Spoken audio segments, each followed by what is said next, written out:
ช่วยเปิดก่อนไงเราไปเล่นมาโซ่ก่อนว่านักเองยังไงก็ได้นะมีเรื่องเท่าบอกว่าจะมีสาวๆมั้งต่อมาจัก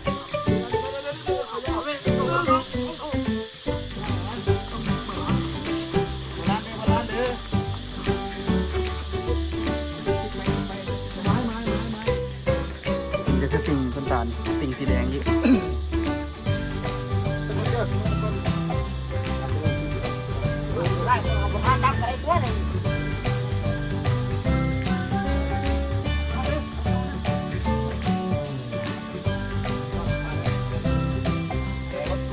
สบายดีทุกคนสบายดีตอนสวยเด้อนี่ทอกระตอเรียบร้อยแล้วเนาะทออ้อมไปข้างหลังพูดมีคนถามว่าทออย่างอันนี้เป็นทอน้ำห้วยเด้อทุกคนเด้อทอน้ำห้วยเวลาน้ำห้วยมามันสิไหลรุดๆแต่ว่าช่วงนี้น้ำห้วยบ่มาเนาะแต่กระตอทิ่มปะไว้ใช่จริงว่าถ้ามันหัวกับที่ตอทิ่มออกไปนอกคนละตัดแล้วกระตอไปนอกเลยแต่ว่าพอจอยไปซิตอก็เลยโอ้ยยาเถอะมันเสียเวลาเพชรหลายแนวก็เลยไปซื้อขอตอนี่ออกมาเห็ดต้นตาลกับคุดที่แล้วหลังจากคุดแล้วเราก็สิได้เอาแท่งมาลงเลยเนาะแท่งอะไรบ่พอสำเร็จแล้วก็สิบอกสปีเอามาให้ยูหันมี3 อันเดี๋ยวซิโร่บอกสปีเอามาให้เลยเอาแท่ง2 แท่งกับฝาหนึ่งเนาะ ฝาปิดวะ ยูหันทั้งหลังมันมี3 อันละ ต้องไปสั่งก็ฝาปิดเพื่อนคอยถือก่อน เอาบอกเราละดิ บอกเราแล้ว สร้างเราเดินแล้วเอาฝาปิดกับนั่นมาเนียน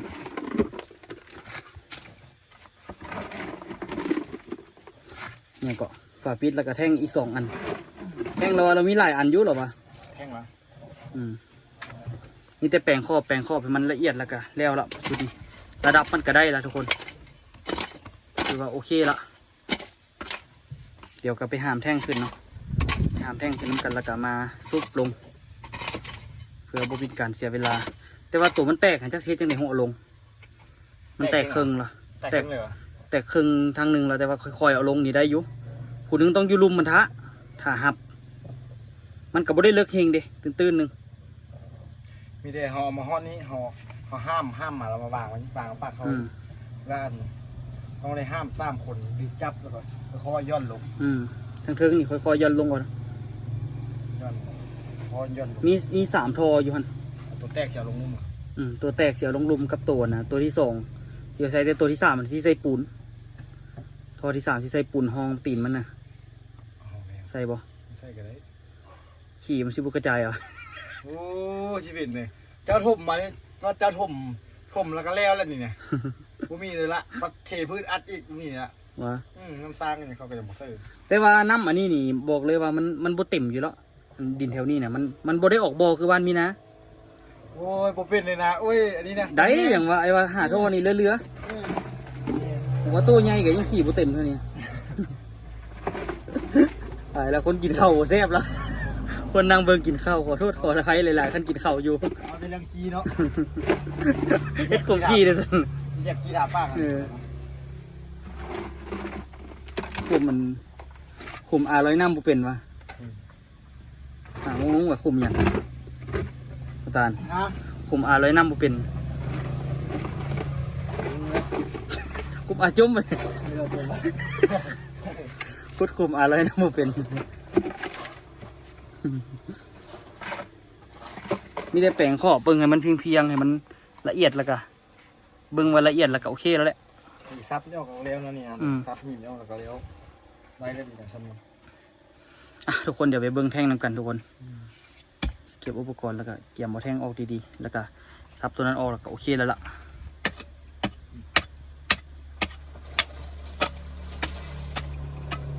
น้ำไป2 ย่ามันสิลุกว่าตัวนั้นได้อยู่ตัวนั้น2 คนนะ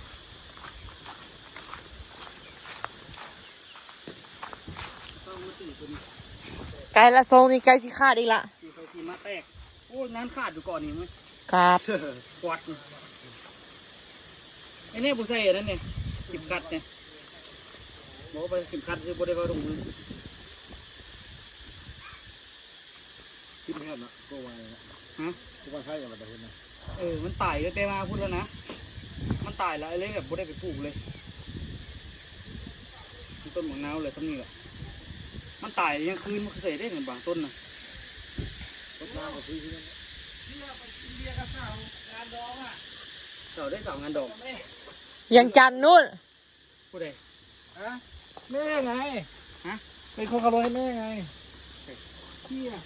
ในจันทร์นะ โอ้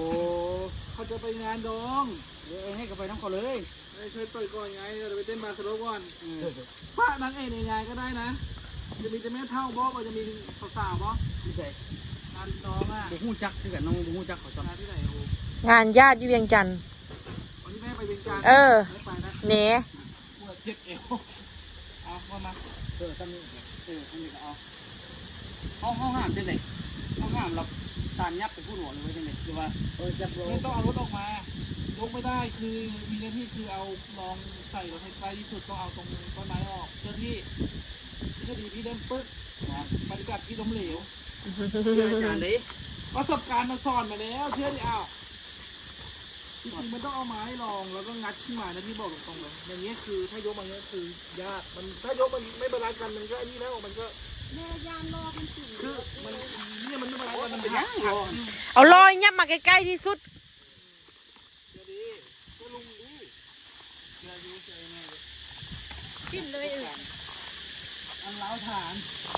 แตกหักรู้ว่าเท่าไหร่แล้วเดี๋ยวเอาขึ้นทางหน้าโอ้ แจกนักหมายถึงพ่อป่ะ น้องอู อะไรคนอื่นคนสัมพันธ์ นี่นั่นแหละ งานถึงพ่อ อันนี้งานปู่บ้านรู้ว่าเนี่ย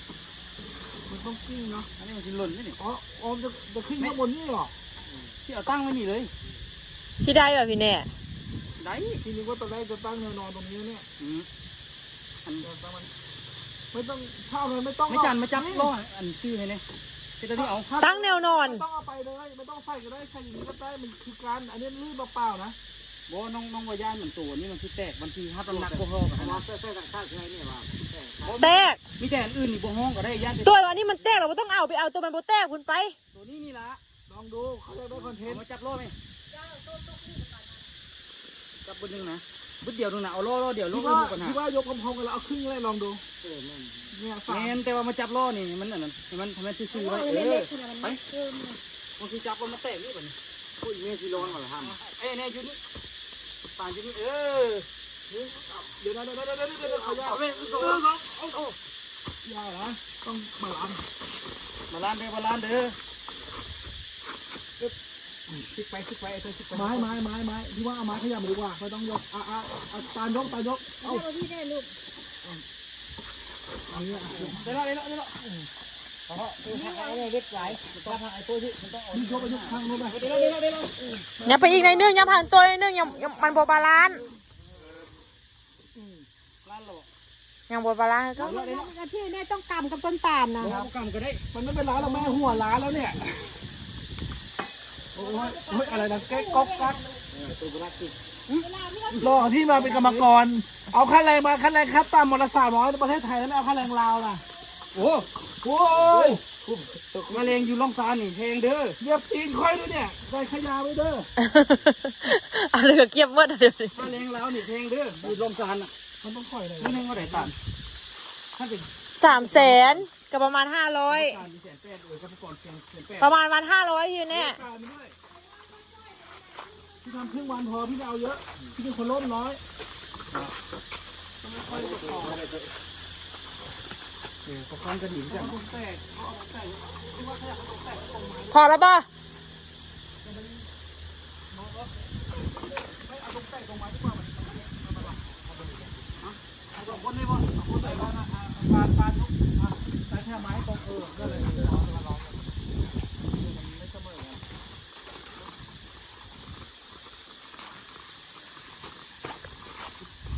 เพราะว่าไอ้นี่เฮ็ดหน่อยสั่งบ้านแล้วเลยจะกลับอ่ะโอ้มันช่วยได้หลายอย่างเลย แกก็ไม่หาให้คงมีให้ก็ไม่ให้ติดต่อเด็กๆก็ไปทำอะไรกับข้าวก็ทำให้เป็น จิกจอไม้จิกทุก เอามาให้อะไรเป็นทุกข์ใช่ไหม ช่วงวัยนี้มันเป็น พักผู้เยาว์ ไว้ที่ไหนครับ พี่ลาวพี่ภาคผู้ยาวป่ะ มี ไม่มีหร อะ อ ไร ก 12 ไม่มีหรอก ม เป็นเมียก็ไม่ภาคเลยสิ ก็หาภาคผู้เท่าเลย ตัวผู้เยาว์ภาคผู้เฒ่าอ่ะ เออ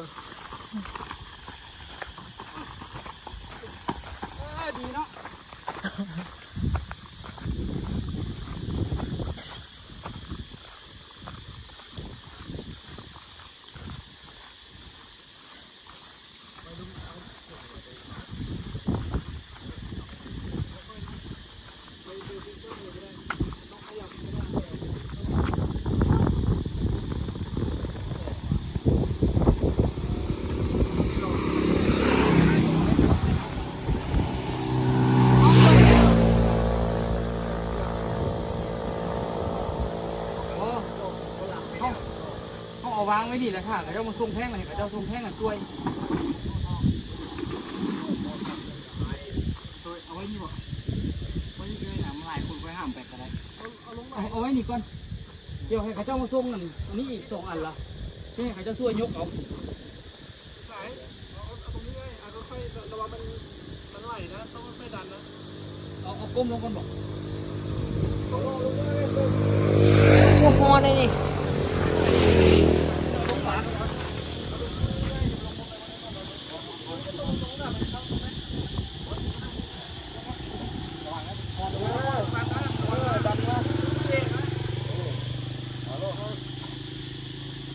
ันเขาต้องดันนะเขาจะดึงเขาต้องดันนะเอาตรงไหนตรงนี้ไหมเรียบไหมเอาเรียบดีกว่าเพราะเดี๋ยวมันขาดเดี๋ยวกูหลังก้มลงนี่ก็ได้พ่อเรียบค่อยๆวางได้อยู่วางนะค่อยๆวางได้วางได้เอาไม้เขาใกล้สอดตู้ลงเอาไม้วางไม่เอาไม้มาลองลองหามันติดมือเอาไม้มาลองอาจารย์นี่นะไม้เอาไม้เนี่ยลองได้อยู่เยอะแล้วก็เอาวางได้มาได้จับเอาไม้ไม่ได้พ่อไม่ได้เอาไม้ลงไม่พ่อลองมาเลยเอาวางไม่ขึ้นกับโคนเอาวางคอที่นี่เอาไม้อันวางได้จบแล้วเนี่ยเอาทำเป็นตัวที่มันแตกไม้ละไม้นี่ก็ได้ไม้นี่ก็ได้เอาไม่ออกคุณนึงนี่ไปจับออกไหมจับไม่เอาออกนะคุณด้วยเราไม่รู้นี่วางนี่พ่อวางไว้นี่วางบนที่วางแท่งให้มันมาดีเอาต้องใส่นะพ่อ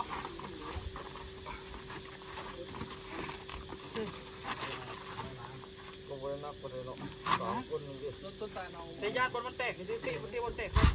เตะข้ามบนแตกโอเคจบแล้วได้ละส่งแข้งให้ออกลงมาจบวิศวะ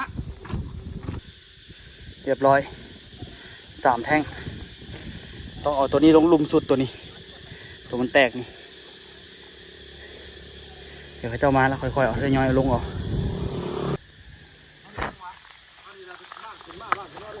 แมน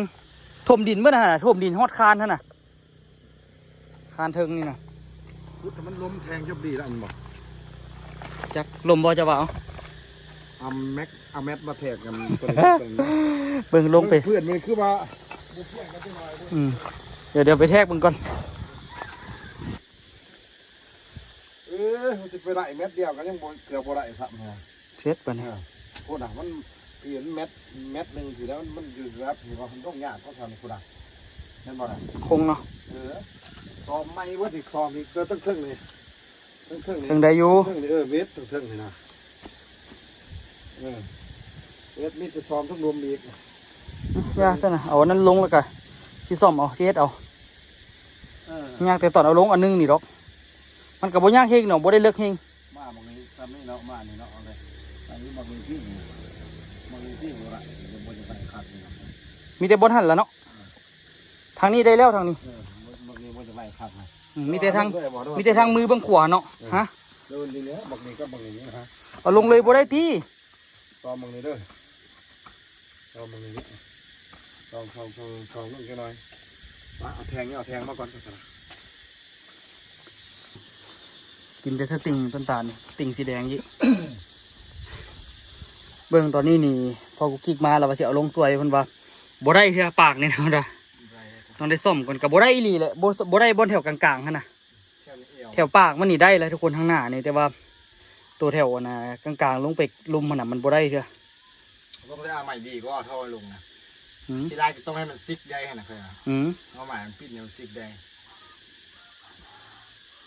ที่จริงอะนะเอาลงนี่ละมัน3 คนทางเทิงคนหนึ่งอยู่ลุมได้อยู่แต่คนสิบกล้าอยู่ลุมหันเนาะ ยายโทรเอาเลยตอนมาช่วย ไอ้แน่มาช่วยกันได้ก็ยาเดี๋ยวหลังหักเท่าละ แซงกันนะเวลายุ่งกันบ่อยตอนเดี๋ยวโทรบอกแพงกัน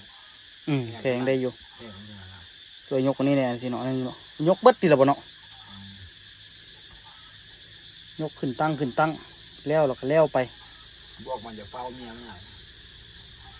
กูจะยากกูถึง เอาแท่งมาใส่2 อันแล้วว่าเมียสิเกิดลูกก็ต้อง โคตรดิบ่ไปใกล้หนึงไปแปลงปากมันทุกคนแปลงปากมันกับเติมหนึ่งอยู่ที่จริงอะนะแถวนี้ได้แล้วบ่ได้แต่แถวนี้แถวเบื้องซ้ายอีกตาลนั่นนะ นี่ก็บ่ได้นี่ก็บ่ได้นะ อืม มันนู่นของมัน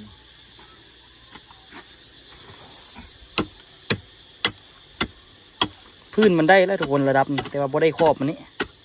คันบ่แปลงเดี๋ยวนี้นี่คันเอาลงแห้งยุ่ง ลุงเทศว่าเสียดื้อเอาขึ้นเอาลงให้นัก อืม นัก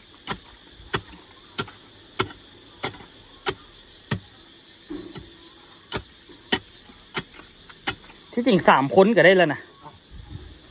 ยังคำบ่ เอาเท่าไหร่นะ เอารถ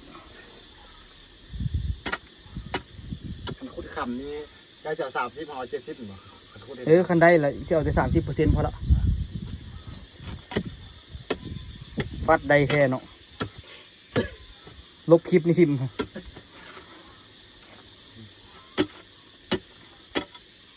แต่ว่าซิมีอยู่ไว้แต่คำเขาเมื่อเขาเอ็ดอยู่คลิปต่ำเขาละห้อนนำตามมังค่า นี่ ค่าน้ำนะ นี่อยู่น้ำของหลายนะ นั่นน่ะ อืม เฮ้ยเขาเอ็ดอยู่ลำคลิปเลยไงอันเครื่องอันจับคำที่ยังก็มีเลยกับเครื่องห้อนคำมัน นี่ ตั้งขี้ทรายยังมา มันเป็นคือบอกกรุ๊ปนี่นะ เออ โอ้ยไอจนไปเบิ่งมันก็หลายเทื่อละ แสดงว่ามีเขาคิดเลยเขาคิดกันอะไรมา แต่ว่ามันเขาเจ้าได้มากับมันกับบ่ได้ว่าสิได้หลายเฮงนะตาได้แค่ยิบน้อยๆนึง เข้าใจอยู่แต่นั้น ไปหลอมมาไปหลอมอย่างมามันก็ได้น้อยๆแต่ว่า2-3 มื้อก็ได้4-5 แสนเขาก็ว่า เขาแล้วมีเทนบอก มีแท้ แสดงว่ามีความคิดก้อนละเล่นบ่อยตัวนี้ บ่เคย มันก็บ่ได้สิได้ง่ายๆกว่าตัน นั่นเละ มันบ่ได้ยากบ่ได้ง่ายเลย คุดเอา ไปคูดไปมือตากแดดตากฝนตากหยัง ไปคุดคือเข้าคุดนะรักคุดนะ คือน้ำของบ่ผิดกฎหมายก็ แต่พวกรักคุดจะพิษอยู่หรอ หืม พวกกระเจ้ารักคุดนะ มันก็ขึ้นนำแต่ละบอนว่าถือบอนเขาสัมปทานบ่สุดก่อนไอ้ไปเด้ให้ไปหมองที่แบบว่าเขาเจ้ารักขุดมืดบ้านเลยก็ นี่นะ แบบว่าน่าจะบ่อยากให้ทั่วโลกเขาฮู้เลยหั่นน่ะไอ้ผัดสิไปถ่ายคลิปน้ำบัดนี้ป้าถูกเขาแนมหน้าไอ้เต็มเลยตาลคนน่ะเขาเจ้าว่าคันว่าเป็นลุมมันน่ะมีเป็นพัน ข้างหน้า เห็นเขาเจ้าขี่รถไปถามว่าอันน่ะไปฮ้อนค้ำว้าน่ะไอ้ถ่ายคลิปแบบไปฮ้อนอยู่ไสไอ้ถามอีกเขาเจ้าว่าบ่ฮู้ไปพุ่นพุ่นแหละเขาว่าสิ เขาไม่อยากบอกว่า บ่บอกไปพุ่นพุ่นแหละไอ้ไปนี่เขาเจ้าเอาอย่างปิดหน้ารถเด้ นี่นะ ไอ้กับเอะใจเนาะกำลังที่เข้าไปขี่รถเข้าไปแล้วนะกำลังย่างไปเขาเจ้ากระซิบ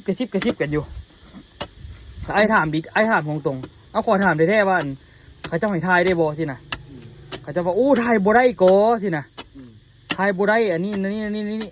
ฮู้เรื่องละไอ้ว่ากลับด่วนเลย ดีแต่บ่ถือกรุ๊ปเขาฟาดหัว กูเทก็ไปมาลำมาลอยเขายันตำรวจทั้ง เพราะว่าที่จริงฮอนคำนี่มันบ่ได้ผิดกฎหมายก็ฮอนซ้ำคนฮอนนั่นน่ะคันว่าเอาเครื่องไปฮอนนี่ผิดแท้เอารถยกไปเฮ็ดแล้วไปฮอนแท้นะอันนั้นแท้ผิดคันว่าอันนั้นแต่ว่าซ้ำประชาชนเขาเจ้าฮอนคำน่ะมันบ่ผิดกฎหมายก็เรื่อยๆนะทุกคนเอาไว้ลบตัดมัน บุคัน เสียงโซ่คนรถเราเลย เป็นยัง บอกคันมีนามาแล้วบอกโหทับมือเอาจ้ะทำมีอาชีพมือนะที่ถูกบอกกระดาษไป ซ่อมก่อนทุกคนมันยังจ่วยอยู่ตัน ช่วยอยู่อ่ะช่วยเขาสิเหรอ ปลาเกิดมาประเทศบอกว่ามีผู้เศร้าว่ามีผู้เศร้า แม่นว่ะ กระเพาะปลาประเทศ ปลา ตัว จับได้บ่บ่อยจับขาได้ไหมขาดำๆมันน่ะขานี่แหละ เช้ามันก็คือวันนั้นแหละอุลึงคือกันอยู่เว้ย โอ้ยสร้างว่าโอ้คนมาสวยเต็มเลยวันนี้สบายเลยแต่ว่าเอาเสือกมามัดเอาแต่ว่ามันกะใกล้ๆอย่างดอกเนาะ ตรงอาหารมันคนจับหัวนี่ก็มันกินเหรอ เด้ไอ้หดในมืออาชีพน่ะเอาท่อลงว่ามีแต่ไปส่งหมดแต่ละเถื่อบ่ฮับเอาลงว่ะ โอ้แท้เอางูที่จะลงที่เอาเสื้อกาดนี่ก็ได้เออเสื้อกาดเสื้ออะไรนี่ก็ เสียบตัวมันเป็นผ้าหันวะ ไม่ตัด แต่ว่าสำนีกันได้ระบบ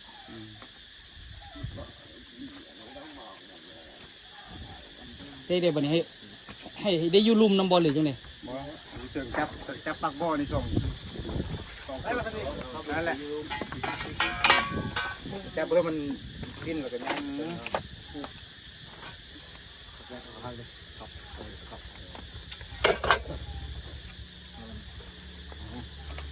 โอ้ยเบาๆนึงวันนี้หลายคนนะ ปล่อยอยู่ที่การนะปล่อยเอามาบ้านเอามาเอาไปเอาไปบ่ได้ให้ปลดคุยบ่ให้เอาไปเอายกให้ตัวเยอะยกมาก่อนจับเริ่มคิดได้คนเอาผ้าจับอะไรตัวนึง มาเลย ต้นตาได้แกก็ถึงไว้เนี่ยเอาปริมาณตัวนี้ก่อน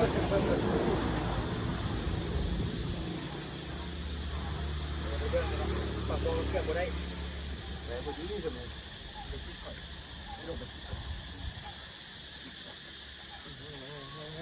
เสื้อที่ละซื้อใหม่มาละแกงบริใส่ ซื้อมาเซ็ตแบบที่ส่งกับซื้อเสื้อกับซื้อ ใส่เดี๋ยวใส่มันคุ้มก่อน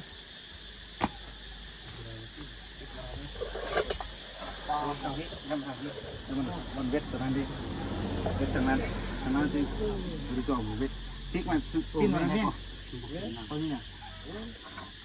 ห้องกับห้องกันใช่ไหมวันนี้บุเวทให้กับตัวที่สองเวทซิกคนนี้เนี่ยพดซิกใหม่ที่ไหม เริ่มไปนะ ไปวะแค่พดถ้าฉันมึงก็ได้ ย่องเลยได้ป่ะ อยู่ให้ยองให้มันตั้งมือ ฮะ นายอยู่ด้านนอกยองเนาะยังมันเงี้ยห้องอะไรให้เงี้ยยังเงี้ยพูดตัวนั้นออกซับตัวนั้นออกบอกว่าห้องตัวพูดหน่อยต่อให้มันเสมอแต่ลงบัวเทียแทงเงี้ยมา มีแต่เอาหินและห้องน่ะ คุณบนนั้นน่ะซับออกบนนั้นซับออกสิส่วนนี่ละ ยากอยู่ ผมแย่งไว้ตัวคงแย่งวะ ขาเสียน้องขนาดเบิ้งมันก็ดีแล้ว แล้วนะมีแต่บนนั้น นั่นแปลงแต่บนนี่ นั่นแหละแล้วก็พูดเอาดีอันนี้มันได้แล้วเดี๋ยว น้ำตาลซับบะนึงขี่ฮอบนึงแน่น้ำตาล เอาเนาะตัวก็เบิ้งแล้วเรียกไปเบิ้งแถวกองที่เวทก่อนละมันไปเวทครอบก่อนเวทครอบมันก็ได้แบบ ตัวนี้ก็ได้เฮ็ดคือเก่าอ่ะ ตัวที่เสื้อป้าตัวที่สามละยกเสื้อเลย ใครหลายคนมันบ่เมื่อยหลายเนาะ ยกไก่ตัวสองคนถึงกับตายเขาเลือกเลยยกแข้งเลยยกลุ่มพุ่นอ่ะปากตก บอกใส่ล่อมาอยู่ใส่ล่อมาหลายยกแต่เทิงทางหันลงมานี้ ตาอีกกระเบาที่แทงนี่แทงกี่ซ่องแทงกี่ซ่อง เดี๋ยวนักแต่ทั้งทำอิฐพุ่นละเสื้อกันนี้มาคุ้มค่าละสาวคน ได้ใส่หลายรอบละ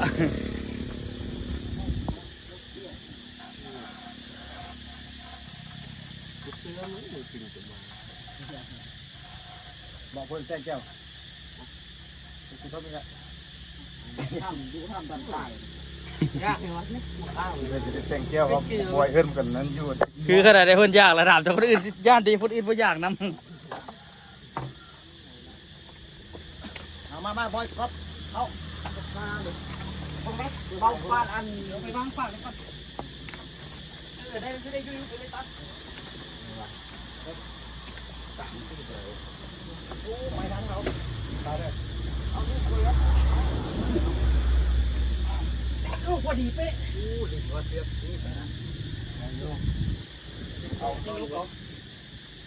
ต ตรงขับมันจะปล่อยมันโดนมาเลยส่วนนั้นเกียร์ตู้ตัวนี้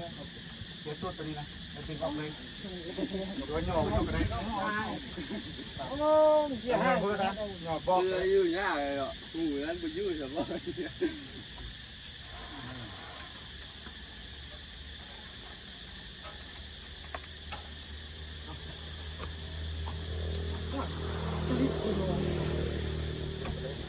เฮ้ย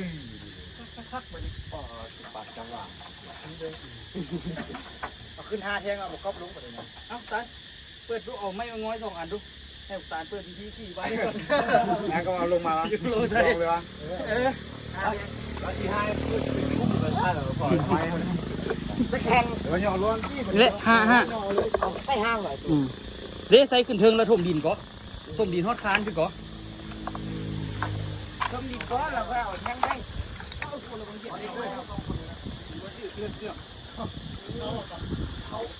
ไม่อยู่ในไอ้บอกอะเครื่องคุณมีก็บอกอะต้องกินเล็ก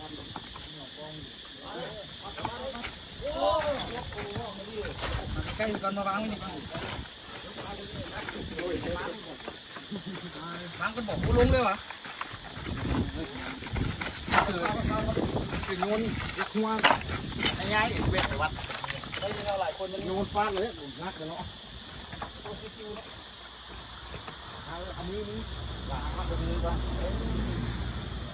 เอาตีในหัวใจมันเดี๋ยวคุณเอาไป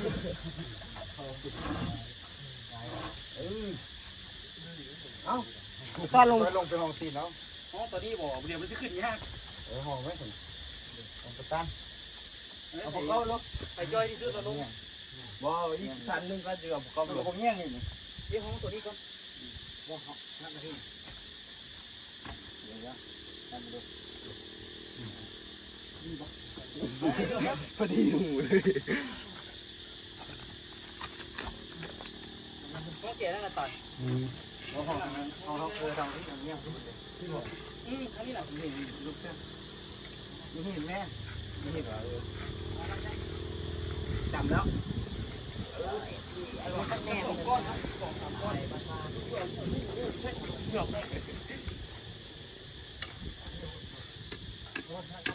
ตัวนี้บอกคือรีบเดี๋ยวนะครับมันก็ต้อง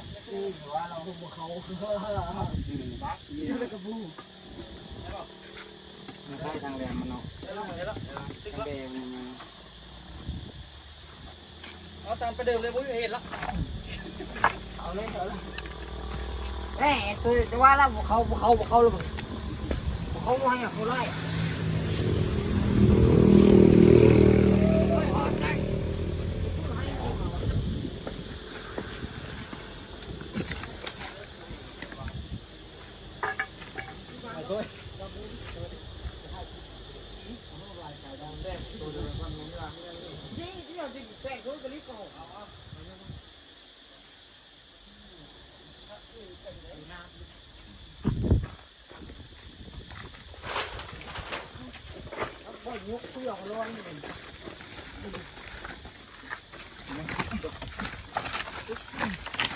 พอเด้อตังมีกินมาพี่คงตัวตัวแล้วเนี่ยบางพี่เดี๋ยวนี่กำลังคนกินยังนกไปเลยบ่ คนไม่หลาย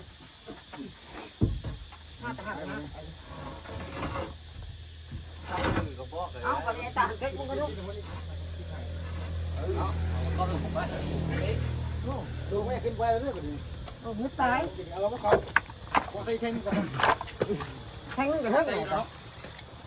มึงหลังกับแท่ง โอ้ยันบิดมือนึงไปตัวนั้นมันแตกว่าซอยๆกัน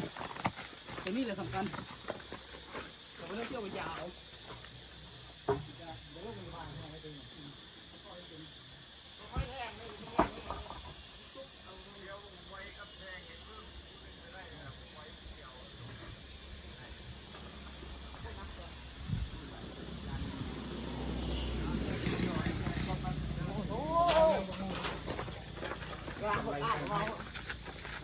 หลบกันนะ งานเราล่าว่ะ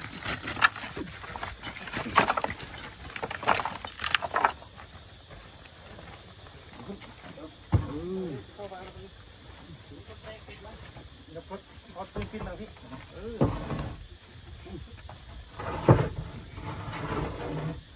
รอดแล้ว ตอนละให้ผู้ใหญ่เอสไป ครับหลังนี้นึงได้แล้ว